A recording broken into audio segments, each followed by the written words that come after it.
لله الشكر لله والصلاة والسلام على رسول الله يا أيها الذين آمنوا اتقوا الله حق تقاته ولا تموتن إلا وأنتم مسلمون يا أيها الذين آمنوا اتقوا الله ولتنظر نفس ما قدمت لغد واتقوا الله إن الله خبير بما تعملون ما شاء الله كان وما لم يشاء لم يكن لا حول ولا قوة إلا بالله العلي العليم.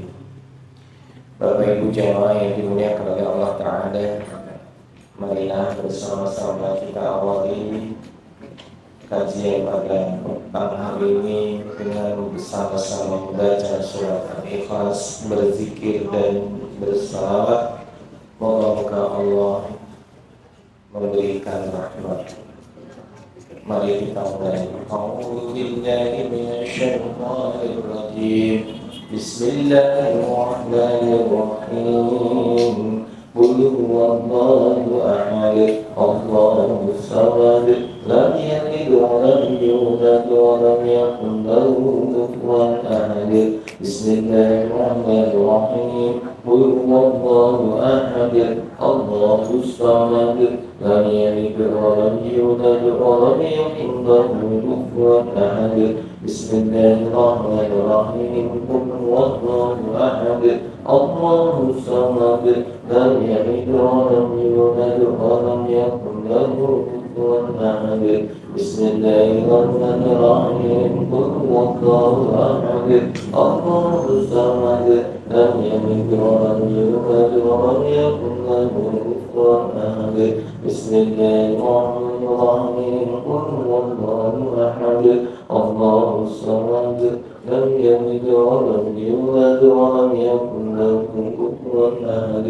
Bismillahirrahmanirrahim. Qul huwallahu ahad, Allahus samad, lam yalid wa lam yulad wa lam yakul lahu kufuwan ahad. Bismillahirrahmanirrahim. Qul huwallahu ahad, Allahus samad, lam yalid wa lam yulad wa lam yakul lahu kufuwan ahad. Bismillahirrahmanirrahim. Qul huwallahu ahad, Allahus samad, lam yalid wa lam yulad wa lam yakul lahu kufuwan ahad. Bismillahirrahmanirrahim. Qul huwallahu ahad, Allahus samad, lam yalid wa lam yulad wa lam yakul lahu kufuwan ahad. Bismillahirrahmanirrahim. Qul huwallahu ahad, Allahus samad, lam yalid wa lam yulad wa lam yakul lahu kufuwan ahad. La ilaha illallah wahdahu la syarika lah, lahul mulku wa lahul hamdu wa huwa ala kulli syai'in qadir. La ilaha illallah wahdahu la syarika lah, lahul mulku wa lahul hamdu wa huwa ala kulli syai'in qadir. La ilaha illallah wahdahu la syarika lah, lahul mulku wa lahul hamdu wa huwa ala kulli syai'in qadir. La ilaha illallah wahdahu la syarika lah, lahul mulku wa lahul hamdu wa huwa ala kulli syai'in qadir. La ilaha illallah wahdahu la syarika lah, lahul mulku wa lahul hamdu wa huwa ala kulli syai'in qadir. La ilaha illallah wahdahu la syarika lah, lahul mulku wa lahul hamdu wa huwa ala kulli syai'in qadir. La ilaha illallah wahdahu la syarika lah, lahul mulku wa lahul hamdu wa huwa ala kulli syai'in qadir. La ilaha illallah wahdahu la syarika lah, lahul mulku wa lahul hamdu wa huwa ala kulli syai'in qadir. La ilaha illallah wahdahu la syarika lah, lahul mulku wa lahul hamdu wa huwa ala kulli syai'in qadir. La ilaha illallah wahdahu la syarika lah, lahul mulku wa lahul hamdu wa huwa ala kulli syai'in qadir. اللهم صل على سيدنا محمد وعلى آل سيدنا محمد كما صليت على سيدنا إبراهيم وعلى آل سيدنا إبراهيم وبارك على سيدنا محمد وعلى آل سيدنا محمد كما باركت على سيدنا إبراهيم وعلى آل سيدنا إبراهيم في العالمين إنك حميد مجيد اللهم صل على سيدنا محمد وعلى آل سيدنا محمد كما صليت على سيدنا إبراهيم وعلى آل سيدنا إبراهيم وبارك على سيدنا محمد وعلى آل سيدنا محمد كما باركت على سيدنا إبراهيم وعلى آل سيدنا إبراهيم في العالمين إنك حميد مجيد اللهم صل على سيدنا محمد وعلى آل سيدنا محمد كما صليت على سيدنا إبراهيم وعلى آل سيدنا إبراهيم وبارك على سيدنا محمد وعلى آل سيدنا محمد كما باركت على سيدنا إبراهيم وعلى آل سيدنا إبراهيم في العالمين إنك حميد مجيد الفاتحة أعوذ بالله من الشيطان الرجيم بسم الله الرحمن الرحيم الحمد لله رب العالمين الرحمن الرحيم مالك يوم الدين إياك نعبد وإياك نستعين اهدنا الصراط المستقيم صراط الذين أنعمت عليهم غير المغضوب عليهم ولا الضالين آمين يا الله. Moga-moga ibadah surga ikhlas Engkau barukan istana di surga ya Allah. Yang berzikir kepadamu Engkau lipat gandakan pahalanya, Engkau kuburkan dosa-dosanya, Engkau tinggikan derajatnya, Engkau lindungi dari gangguan syaitan yang tajam dan kejahatan makhluk lainnya. Ya Allah, Engkau yang bersalawat kepada Nabi-Mu telah mendapatkan syafaat di yaumul qiyamah. Dengan rahmat-Mu, moga-moga kami semua menjadi ahlul jannah. Amin. Allahumma amin. Ya Rabbal alamin. Bapak Ibu jemaah yang dimuliakan oleh Allah, alhamdulillah kita bersyukur kepada Allah berjumpa kembali di majelis ilmu. Moga-moga Allah bukakan pintu-pintu surga untuk kita semua. Tema kita hari ini tentang alam kubur, dan kita berharap moga-moga berada dalam perlindungan Allah di alam kubur, mendapatkan keselamatan, mendapatkan pertolongan dari Allah Subhanahu wa Ta'ala. Amin. Allahumma amin. Bapak Ibu, anak-anak yang dimuliakan oleh Allah, alam barzakh atau dikenal dengan alam kubur adalah terminal terakhir dalam kehidupan dunia. Saya ulangi, kehidupan alam barzakh atau alam kubur adalah terminal terakhir kehidupan dunia. Jadi siapa saja yang hidup di dunia pasti akan ke terminal ini, tempat terakhir. Karena setelah kehidupan dunia mereka mati, meninggalkannya, mereka berada di alam kubur barzakh.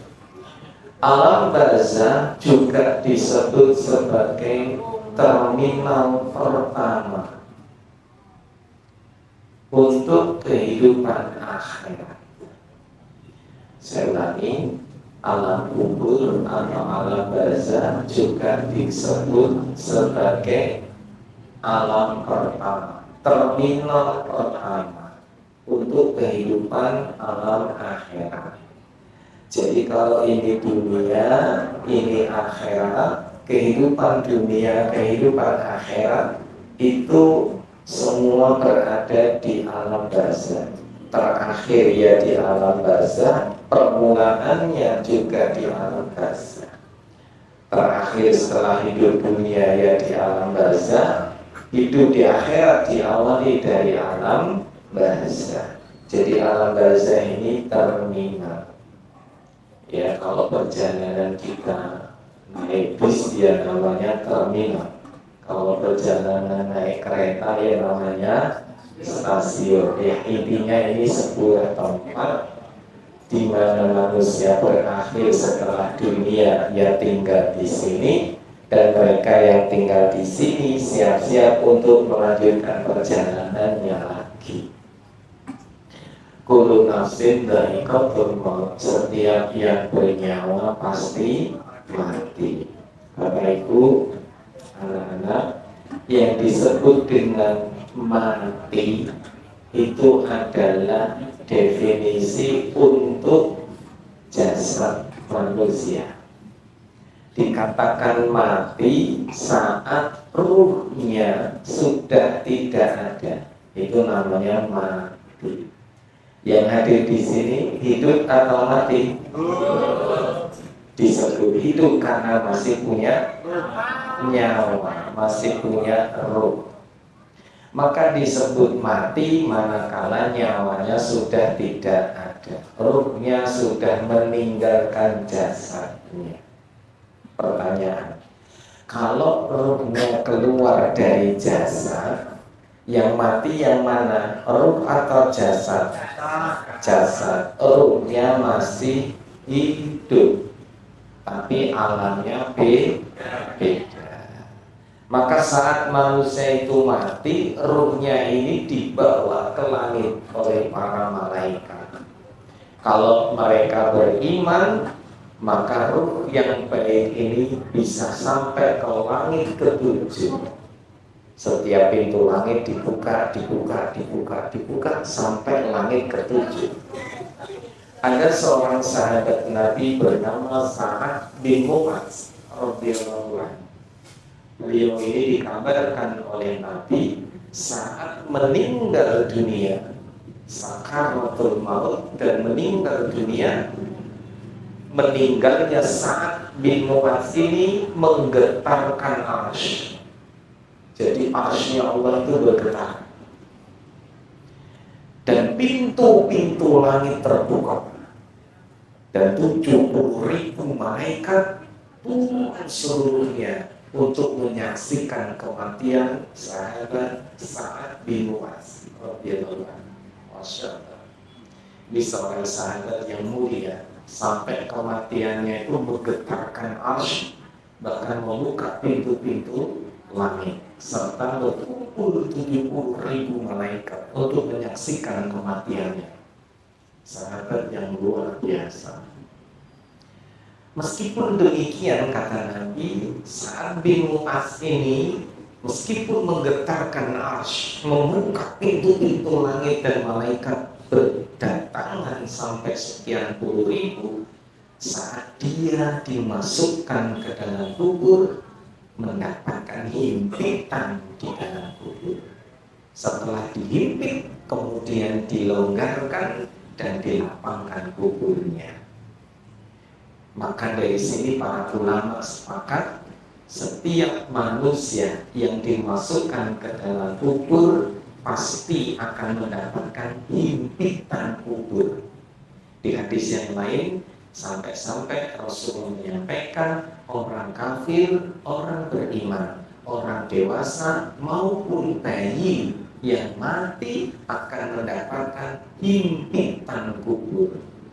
Kalau orang itu beriman atau mereka bayi, himpitan itu hanya sebentar dan kemudian dilepaskan lagi, sehingga mereka mendapatkan lapang kuburnya.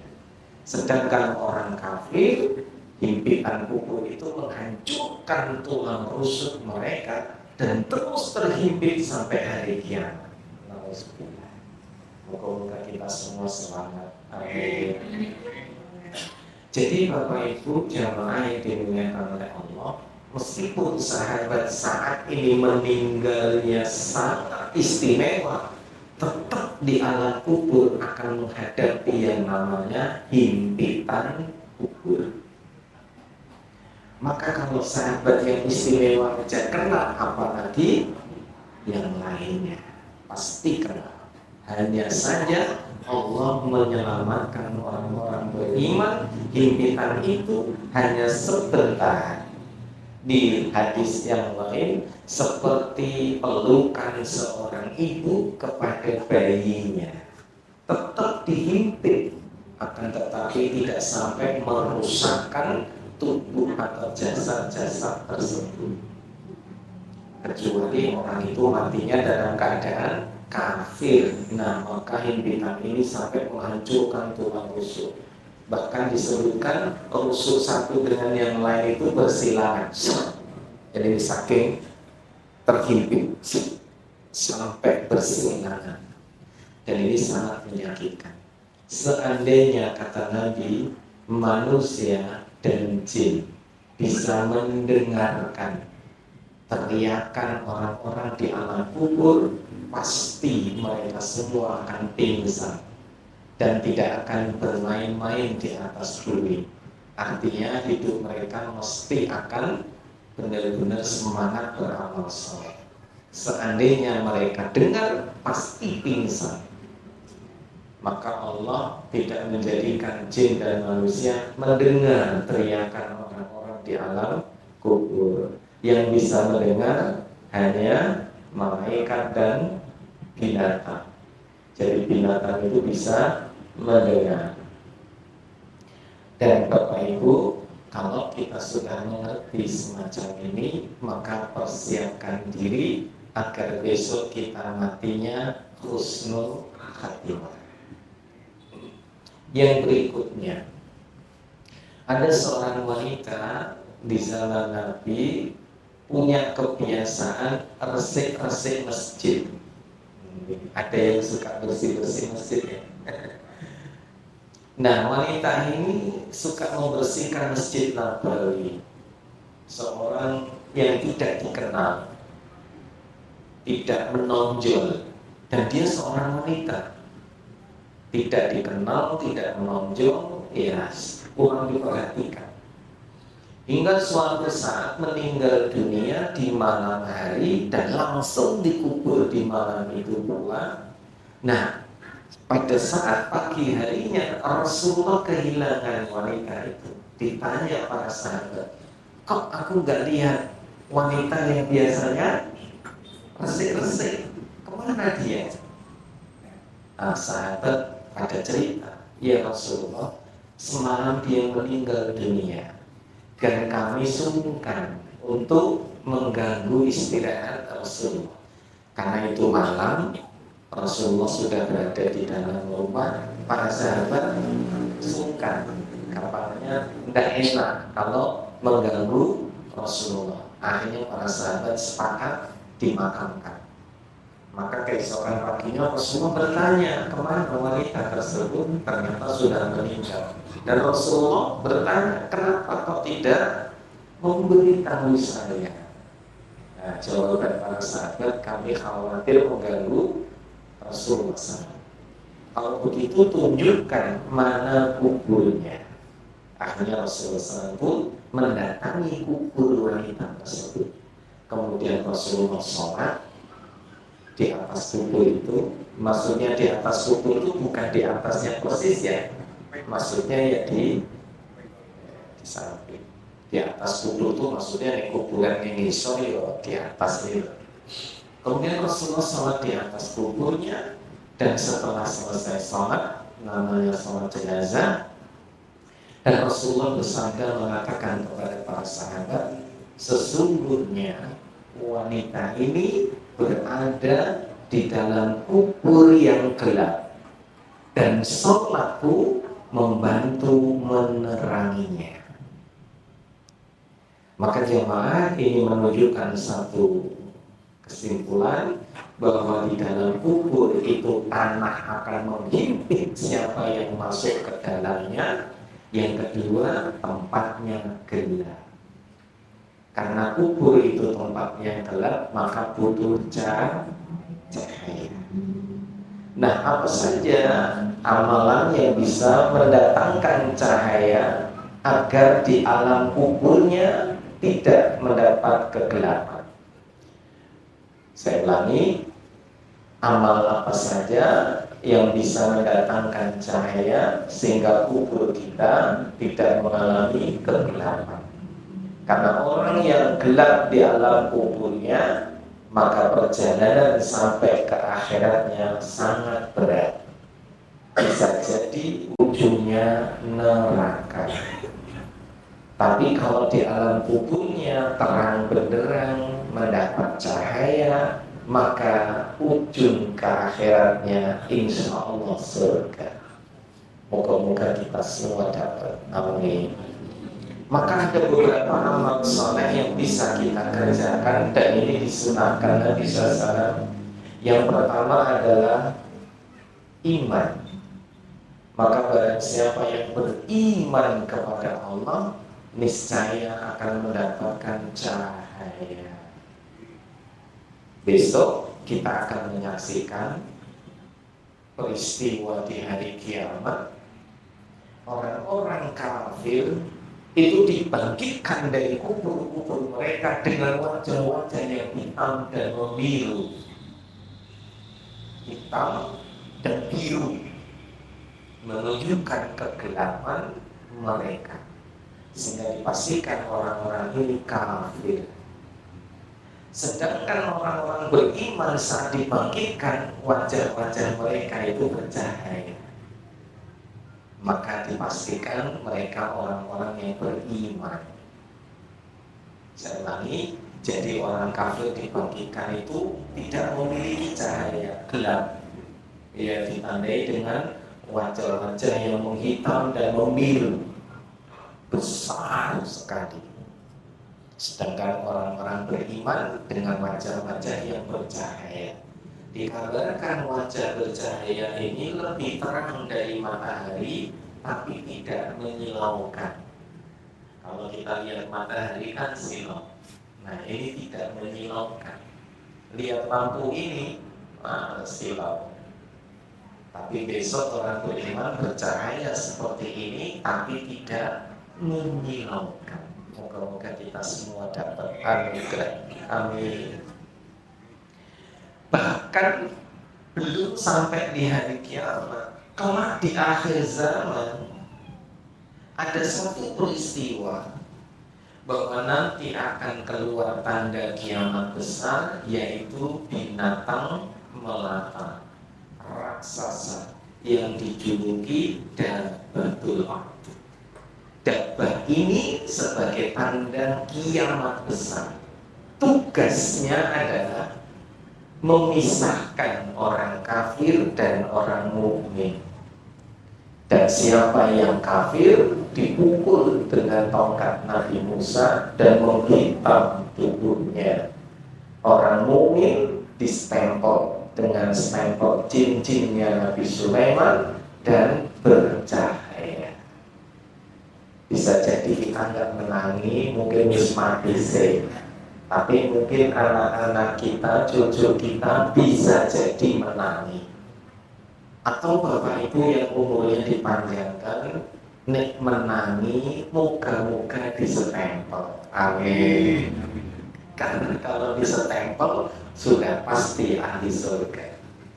Tapi kalau dipukul dengan tongkat, udah pasti ahli neraka. Kenapa? Karena saat itu sudah terpisah dua kategori, mukmin dan kafir.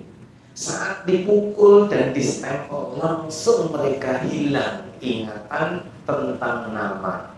Mereka nggak kenal lagi namanya, nggak kenal lagi nama orang lain. Sehingga sebutan kepada satu dan yang lain dengan kalimat hai mukmin, hai kafir. Karena nggak kenal lagi sopo. Setelah dipisah mukmin dan kafir ini dengan cahaya dan gelap gulita ini, Allah kirim selanjutnya tanda kiamat, yaitu angin lembut yang keluar dari negeri Yaman, menyebar ke seluruh bumi dan mengambil nyawa orang-orang yang bercahaya tadi. Jadi yang mukmin yang bercahaya dicabut nyawanya, mati serentak. Dan Bapak Ibu, moga-moga anak cucu kita, keluarga keturunan kita semuanya husnul khatimah. Amin. Karena akhir zaman ini penuh dengan fitnah. Moga-moga kita semua selamat. Nah, kembali ya Bapak Ibu, iman itu mendatangkan cahaya di dunia, apalagi di akhirat, terutama di hari kiamat. Saat nanti orang-orang beriman dan orang-orang munafik selesai mereka dari mizan, dikasih cahaya oleh Allah Ta'ala. Siapa yang beramal banyak, yang cahayanya sangat besar, yang amalnya sedikit, ya cahayanya kecil.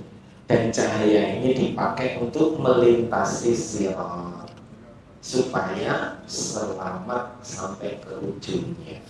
Orang munafik awalnya dikasih cahaya, setelah mendekati sirat diusir oleh para malaikat dengan diambil cahaya-cahaya mereka. Waktu mendapat cahaya mereka gembira, senang, bahkan ngenyek, menghina orang-orang mukmin. Nah, ternyata aku ya itu aku ya itu kalau ngenyek. Karena di dunia mereka suka menghina kaum mukminin, maka di hari kiamat dihinakan oleh Allah Ta'ala. Awalnya dikasih cahaya, selanjutnya diambil semua cahaya. Maka mereka berteriak, meminta kepada Allah cahaya. Karena tidak dapat, mereka mendatangi orang-orang beriman agar berbagi cahaya. Saat mereka mendekat mau minta cahaya, diusir oleh malaikat. Akhirnya mereka berada di barisan paling belakang dan mereka terhalang untuk bisa selamat masuk ke alam akhirat yang abadi. Mereka lewat sirat pada jatuh ke neraka, terus jatuh sampai ke dasarnya. Inilah penghinaan kepada orang-orang munafik. Maka Bapak Ibu jaga iman, anak-anak jaga iman, karena iman ini sebuah kunci keselamatan hingga ke akhirat. Iman itu tanda bahwa dia mengakui Allah sebagai Tuhannya, mengakui Nabi Muhammad sebagai Nabi dan utusannya, dan Al-Quran sebagai kitabnya. Karena nanti keimanan inilah jalan keselamatan saat fitnah kubur itu datang. Tadi masih ingat ya, ada impitan kubur. Yang kedua ada namanya fitnah kubur. Fitnah kubur itu berupa apa? Pertanyaan mungkar nakir. Saat datang mungkar nakir ini dengan wajah yang hitam dan membiru, sangat besar, satu giginya aja sebesar gunung. Itu giginya satu aja sebesar gunung, dan giginya berapa nggak tahu. Besarnya luar biasa, dan wajah yang sangat menyeramkan, tubuh yang sangat menyeramkan. Mau orang mukmin, orang kafir, dia tetap seperti itu, nggak berubah. Maka akan memberikan pertanyaan, mana Rabbuka, siapa Tuhan? Man nabiyuka, siapa nabimu? Man dinuka, apa agamamu? Yang riwayat lain ya, man kitabuka, apa kitabmu? Maka bisa menjawab selamat, tidak bisa jawab ya hancur. Maka keimanan itu jalan keselamatan. Maka setelah orang beriman ditanya di dalam kuburnya, kok bisa menjawab? Maka saat itu dilapangkan kuburnya dan diberi cahaya. Karena dia benar-benar beriman kepada Allah Ta'ala, dan Allah meneguhkan hatinya sehingga bisa menjawab. Meskipun kita sudah dapat bocoran jawaban, belum tentu bisa menjawab. Karena yang bisa menentukan jawabnya lancar atau tidak ya tergantung amal saleh, dan Allah yang meneguhkannya. Moga-moga kita semua bisa menjawab. Amin. Maka yang pertama, untuk bisa mendapat cahaya harus iman kepada Allah. Nah, kita ingin cahaya kita besar, banyak, maka jangan berhenti di keimanan saja, maka tambah dengan amal soleh. Karena bukti orang itu beriman, dia beramal soleh. Karena orang yang beruntung itu ya beriman dan beramal soleh. Illal ladzina amanu wa amilus sholihat. Orang yang beruntung itu orang-orang yang beriman dan beramal soleh. Maka amal apa? Kalau kita sudah beriman, yang kedua sholat. Itu bisa mendatangkan cahaya. Maka siapa yang sholat 5 waktunya dijaga, Allah beri cahaya di alam kuburnya. Kok nambah dengan yang sunnah, tambah besar cahayanya.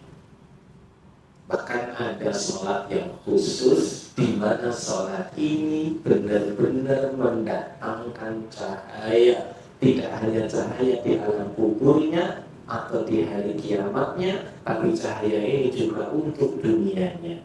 Yaitu 2 sholat yang orang munafik malas mengerjakannya, yaitu sholat isya dan sholat subuh. Barang siapa yang mengerjakan sholat isya, apalagi dia berjalan ke masjid untuk mengerjakannya, Allah beri cahaya untuknya. Dan siapa yang datang ke masjid sholat subuh, Allah beri cahaya kepadanya. Dan mereka yang mendapat cahaya di sholat-sholat ini, pulang cahaya itu dibagikan untuk semua anggota keluarganya. Di situ ada istri, anak, mungkin ada pembantu, mungkin kucing, yaitu cahaya. Semua makhluk mendapatkan cahaya. Nah, ulama menafsirkan cahaya itu berupa apa? Rahmat Allah Ta'ala. Jadi siapa yang mendapatkan cahaya, maka mendapatkan rahmat Allah. Karena cahaya itu belum bisa kita lihat di dunia dengan mata kita. Baru bisa kita lihat cahaya itu nanti saat sudah masuk ke alam akhirat, diawali dari alam kubur. Dan makhluk lain melihat orang beriman itu ya dengan cahaya. Saya pernah menanyakan kepada bangsa jin, ya kebetulan kami rupiah. Nah, jinnya saat itu kita ajak dialog. Nah, jinnya kita tanya, jin, kamu tuh kalau lihat manusia itu seperti apa sosoknya? Mereka bilang, kami melihat manusia itu yang melihat cahaya, aura. Kalau dia beramal, beriman, ada cahaya di sekelilingnya. Tapi kalau nggak beriman, nggak punya cahaya. Terus kami iseng nanya, kalau begitu orang yang ibadahnya bagus, cahayanya banyak. Oh iya, terang. Yang ibadahnya sedikit, redup. Sampai akhirnya kita membandingkan Ustaz A sama Ustaz B. Ustaz A sama Ustaz B ini cahayanya banyak mana? Ngomong banyak Ustaz A. Oh iya, benar. Karena kita secara fisik memang melihat Ustaz ini lebih senior, gurunya Pak Ustaz. Berarti memang benar. Kembali ya Bapak Ibu, salat ini benar-benar akan mendatangkan cahaya dunia hingga akhirat. Maka jaga salat kita. Yang kedua yang akan mendatangkan cahaya adalah bacaan Quran. Nah, bacaan Quran ini ada yang khusus, ada yang umum.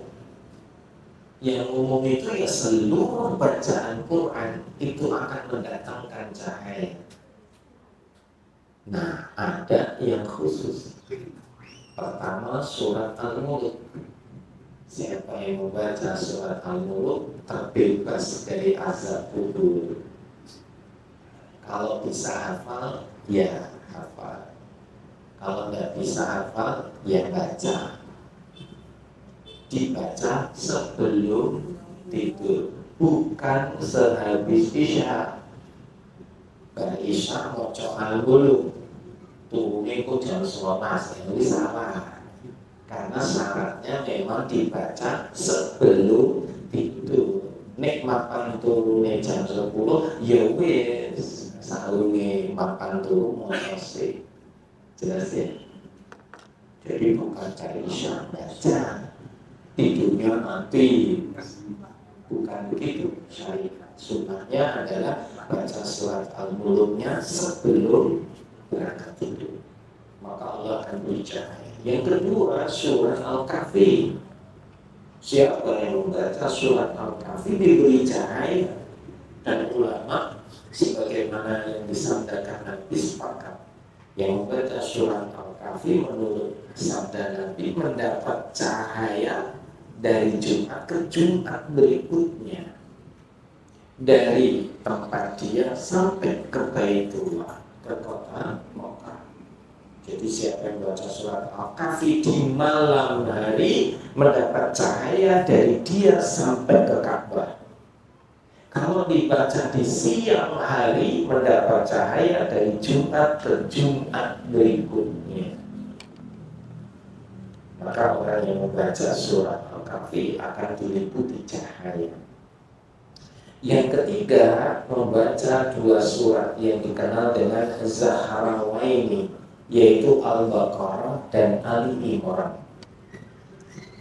Ini dua surat khusus yang dikenal dengan surat Zahrawaini. Dua surat yang kelak di hari kiamat akan berubah menjadi awan yang besar dan gelap dan memberatkan timbangan mizannya. Dan dua surat ini mendatangkan cahaya untuk pemiliknya.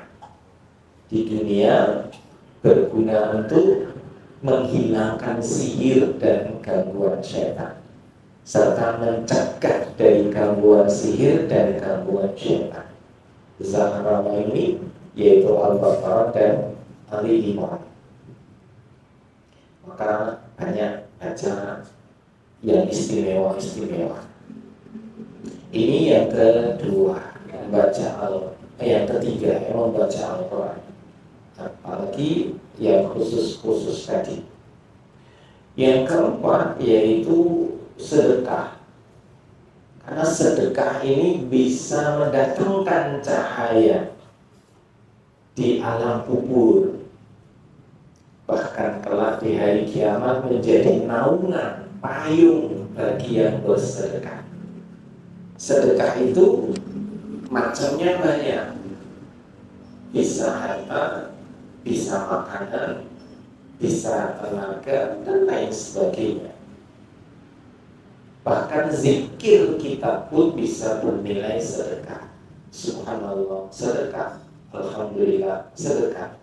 La ilaha illallah, sedekah. Allahu Akbar, sedekah. Senyum aja pun juga sedekah. Maka sedekah ini bisa mendatangkan cahaya di alam kuburnya.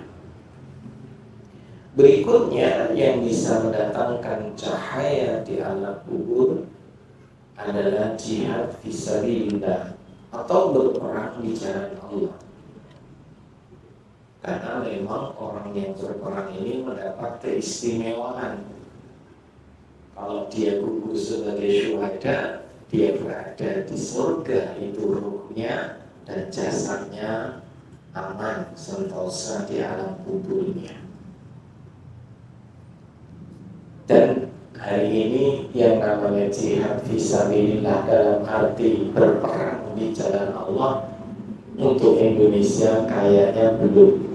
Tapi untuk saudara-saudara kita di Palestina, ya, di daerah Syam, negeri Syam ini hari ini luar biasa. Mereka mendapatkan banyak peristiwa-peristiwa yang menakjubkan, banyak syuhada di sana. Bahkan sampai hari ini belum selesai. Moga-moga kita semuanya dijaga Allah Ta'ala. Minimal Bapak Ibu, kita kirim doa untuk saudara-saudara kita di Gaza dan Palestina serta belahan bumi di negeri Syam. Moga-moga Allah beri pertolongan dan perlindungan sehingga kita menjadi bagian dari semangat jihad tersebut. Amal soleh lainnya yang bisa menemani kubur adalah doa dan zikir. Doa dan zikir. Maka ada doa khusus agar kita selamat di alam kubur yang dikenal dengan doa fitnah dajjal, yang dibaca sebelum salam, setelah tahiyat akhir, saat tahiyat akhir sebelum salam baca doa fitnah dajjal. Siapa yang membaca doa ini, insya Allah di alam kuburnya akan mendapatkan perlindungan dari Allah Ta'ala, dikasih cahaya. Yang berikutnya yaitu sabar. Kesabaran itu mendatangkan pertolongan Allah. Innallaha ma'as-sabirin. Allah bersama orang-orang yang sabar. Wasta'inu bis-sabri was-shalah. Mintalah pertolongan kepada Allah dengan salat dan sabar. Jadi sabar itu mendatangkan pertolongan.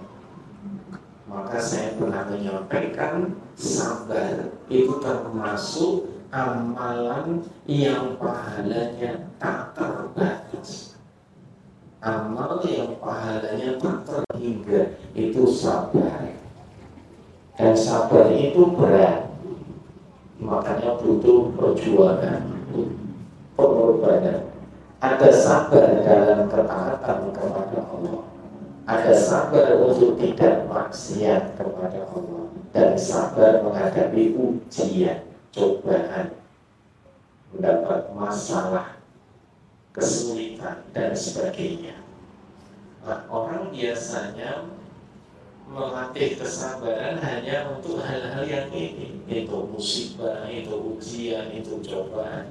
Padahal sabar itu tidak hanya untuk urusan musibah dan ujian, tapi juga sabar dalam urusan kemaksiatan, sabar untuk tidak melakukan dosa, sabar untuk tidak melakukan maksiat, dan ada yang sabar untuk tetap taat sama Allah.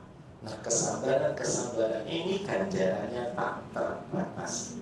Maka orang yang sabar akan mendapatkan cahaya dari Allah Ta'ala. Berikutnya yaitu orang yang saling mencintai karena Allah. Dan ini berlaku untuk sesama gender, ya, ibu bapak sama bapak, ikhwan sama ikhwan, akhwat sama akhwat, saudara yang bukan kandung, bukan saudara seayah seibu, tapi saudara seiman, bertemu dan berpisah karena Allah. Maka mereka ini telah mendapatkan cahaya, bahkan cahayanya ini membuat orang-orang kagum di hari kiamat. Sampai-sampai cahaya mereka ini ingin diambil atau diharapkan didapatkan oleh para nabi dan rasul yang lain. Ternyata mereka adalah orang-orang yang waktu di dunia mereka punya ukhuwah, persaudaraan karena Allah Ta'ala, bertemu dan berpisah karena Allah. Dan hari ini memiliki sahabat, saudara seiman seperti itu sudah langka. Sudah langka. Ada yang punya sahabat seperti ini? Ada. Tahu nggak cirinya? Jika dia saudara seiman, bahkan sampai sehati, ukhuwahnya kuat, maka pada saat sahabatnya ini buka dompetnya, ngambil uangnya, dan dia tidak marah, itu baru sahabat, itu baru saudara. Tapi kalau nyekel HP ini warna itu, ngomongnya sampai nyekel dompet cikgu duit lesu, itu belum bersaudara. Itulah tingkat ukhuwah yang benar-benar yang dimaksud mereka mendapatkan naungan Allah. Di kalangan salafus saleh dulu ada seseorang yang bersaudara A dan B. A ini pergi ke kebun. Nah, saudaranya, sahabatnya B ini datang ke rumah. yang menemui anaknya. Ya fulan, Abi mana? Bapak mana? Oh, bapak lagi di kebun. Oh ya sudah. Gudangnya mana gudang? Oh ini gudangnya. Nanti bilang sama bapak ya, saya bawa pacul, ngambil pacul. Buat berkebun juga. Nah bapaknya datang, kita dikasih tahu, Pak, tadi ada orang datang masuk ke dalam gudang, terus ngambil pacul. Orang buat cegah piye, kok jiko ngotot. Loh, emang dia siapa? Nah, anaknya nyebut, kamu gak salah namanya ini, katanya bapak. Oh, si Fulan, si B, orang rokok, gak masalah. Jiko rokok. Nah, ini tingkat ukhuwah di generasi sekarang itu sampai seperti itu. Kalau punya makanan, itu diberikan ke saudaranya dulu. Dia belakangan. Maka tingkat tertingginya itu ihsan. Ihsan itu mendahulukan saudaranya. Kalau punya roti dibagi dua, itu belum apa-apa.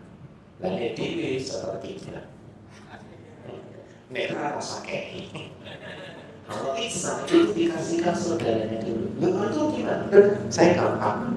Saya nanti ada kok. Ada orang saat saudaranya datang pinjam uang, ya terlalu duit digolek-golekin. Bentar ya, sebentar jangan kemana-mana. Dia sampai pusing golekin duit kalau saudaranya. Padahal dia ini butuh. Sampai seperti itu.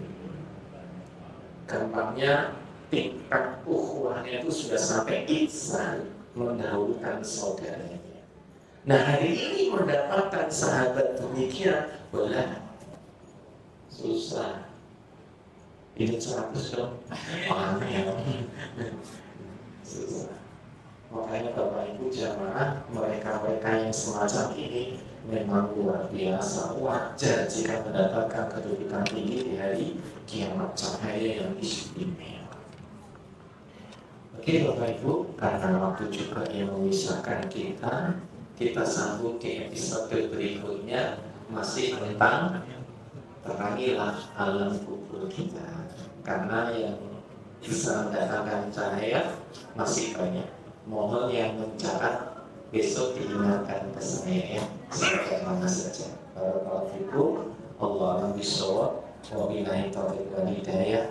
Assalamualaikum warahmatullahi wabarakatuh.